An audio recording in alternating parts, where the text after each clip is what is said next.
Bismillah ar-Rahman ar-Rahim. Alhamdulillah wa salatu wa salamu ala Rasulillah wa ala alihi wa sahbihi ajma'in. Welcome to Amazed by the Quran, a series in which I like to share with you things I find amazing about the Quran.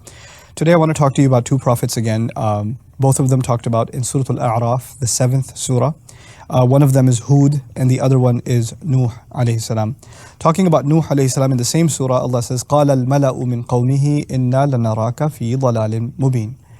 The chiefs, the generals, or you could even say Mala is the elite of his people, said that we see you obviously lost. We consider you lost or confused. So Allah is making a comment about the elite of Nuh's time, that they were at the forefront of making propaganda against Nuh. Okay, so that's the first prophet and the chiefs or the elite of that time making propaganda. The second case is that of Hud, and again the elite are highlighted. قَالَ الْمَلَأُ الَّذِينَ كَفَرُوا مِنْ قَوْمِهِ إِنَّا لَنَرَاكَ فِي سَفَاهَةٍ وَإِنَّا لَنَظُنُّكَ مِنَ الْكَاذِبِينَ. The chieftains, the elite, who had disbelieved from among his people, said that we certainly see you immersed in stupidity, ma'adallah, and we consider you from those who lie. Okay, so now in both cases the elite are in a sense, pointed at. And the accusatory fingers pointed at them, right? They're the ones incriminated. But the interesting language is قَالَ الْمَلَأ as opposed to قَالَ الْمَلَأُ الَّذِينَ كَفَرُوا مِنْ قَوْمِهِ. The chiefs from his people, or the elite from his people on the one hand, and the elite who disbelieved from among his people on the other hand. Allah is actually making a distinction between the struggles of both of these prophets, and He's alluding to the fact that Nuh alayhi salam had the toughest time of all other prophets. That's why, about his nation, وَقَوْمَ نُوحٍ مِّن قَبْلِ إِنَّهُمْ كَانُوا هُمْ أَظْلَمَ وَأَطْغَى وَالْمُؤْتَفِكَةَ أَهْوَى.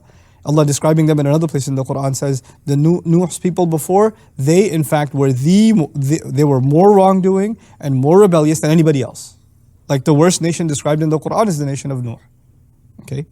So, and there's a reason for that. That you can have a qualitative problem and a quantitative problem. The persistence with which they did crimes, right? The centuries and centuries and centuries labels them, qualifies them for the label of the worst nation, okay, or the worst enemies of a prophet.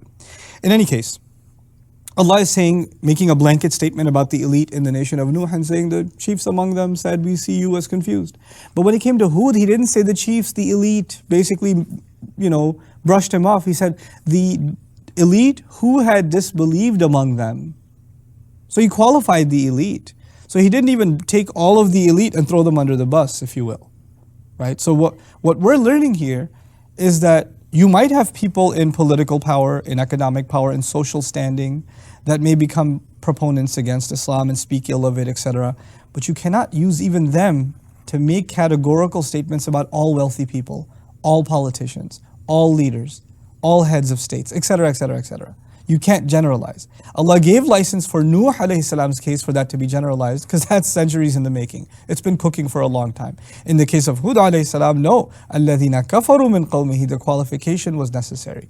This is yet again the Quran's remarkable way of teaching people to think in more sophisticated ways. To not oversimplify things. To not just take your and my frustration about, all those politicians, they're all the same. You heard this, right? All politicians, they're all the same. Well, Quran doesn't let you say that. The Quran doesn't let you say that. The Quran is basically saying you have to be careful about how you label people. There were those who explicitly expressed their disbelief and their disregard for the Prophet, and they came after him, calling him stupid and saying, ma'adallah, calling him stupid, or saying that he's among those who lie. They made propaganda against him. Yes, watch out for those, but don't dismiss all the others or assume insincerity on their part. May Allah Azza wa Jal keep us from those who paint with broad strokes and look at life and look at people around us with more subtlety and more care. Barakallahu li wa lakum. Wassalamu alaikum wa rahmatullahi wa barakatuh.